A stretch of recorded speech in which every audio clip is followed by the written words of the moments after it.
PUBG প্লেয়ারদের জন্য আসছে দারুণ একটি নতুন বছরের চমক। 31 তারিখ রাত 12টা থেকে শুরু হয়ে যাবে 2026 সাল।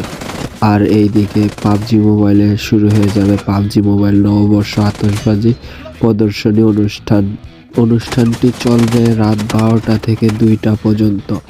এই ইভেন্টটি উপভোগ করতে হলে নির্দিষ্ট সময়ে একটি ম্যাচ অবশ্যই অংশগ্রহণ করতে হবে। আর এই স্পেশাল আতশবাজি প্রদর্শনী কাউন্টডাউন শুরু হবে 30 ডিসেম্বর রাত 12টা থেকে, মানে পুরো একদিন কাউন্টডাউন হবে। আমি নিজেই এই ইভেন্টটি নিয়ে ভীষণভাবে অনেক এক্সাইটেড।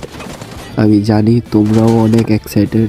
যারা নতুন প্লেয়ার তোমরা সবাই তোমার বন্ধুদের সাথে করে একসাথে ম্যাচ স্টার্ট দিয়ে এই ইভেন্টটি উপভোগ করতে পারবা এবং অনেক মজা হবে। আর কার কীরকম লাগলো এই ইভেন্টটা তোমরা কমেন্ট করে আমাকে জানাও।